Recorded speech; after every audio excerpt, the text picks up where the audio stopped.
everyone, today we're going to be making a calabash cat, a highly patterned animal to go along with our Calabash Cat story.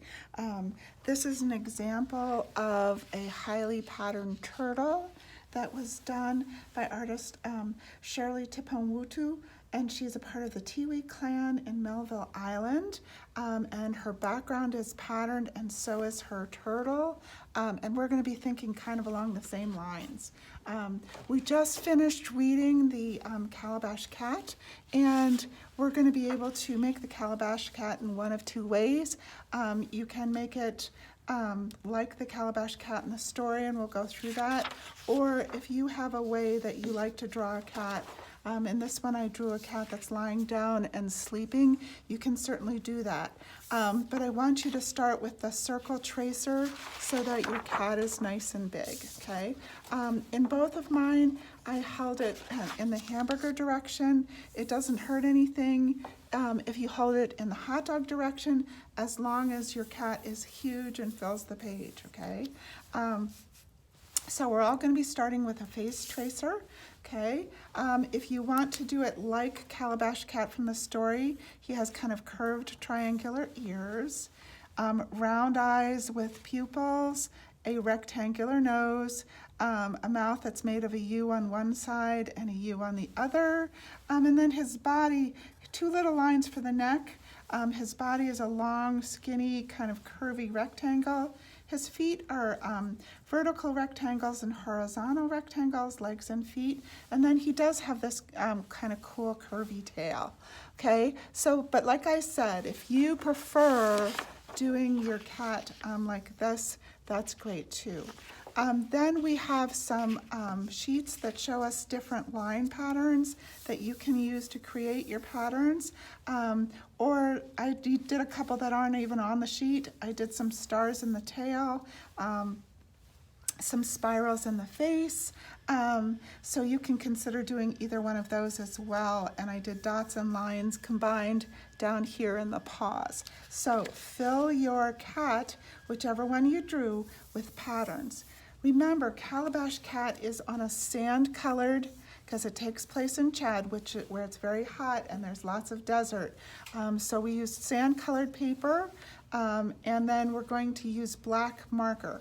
Now, what I wanted to remind you of is if you feel confident when you're starting to put the patterns in your cats, go ahead and use your black markers, okay? Don't use pencil first and then trace over it unless you feel like you want to do it that way. It is okay to just start putting your patterns in with your black marker right away so you don't have to worry about tracing it over later. If you're the kind of artist who likes to use pencil first for planning so you can erase if you don't like it, that's great too. So please don't worry if that's how you want to work. That's wonderful too.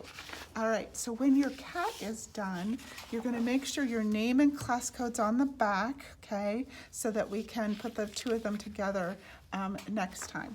All right, so then what we're going to be doing after that is a background, and our background is going to be on orange paper.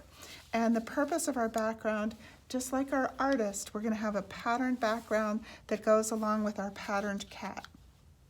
And we're going to be using the rulers, okay? We're going to make sure that our ruler is lined up with the bottom of the paper, and we're going to draw a line and then slide it past that line, okay? Draw another line, and my lines are the width of the ruler, so I just keep sliding the ruler along and drawing the ruler, sliding the ruler along and drawing it, and then until my whole paper is filled up with lines all the way across, okay? We're doing vertical up and down lines. Of course, if you did yours hot dog, it's okay to turn the paper after you're done so that your lines are horizontal and your cat will still fit on your background. All right, so the patterns that I used for my background are more fun, kind of. In this one I did fruits, all fruits. I did apples and bananas and grapes. In this one I did kind of what's in the sky, so sun, moon, and stars. In this one, I did smiley and frowny faces with a zigzag line to separate them. In this one, I went back and I did a curved line with different shapes in each of the curves, okay?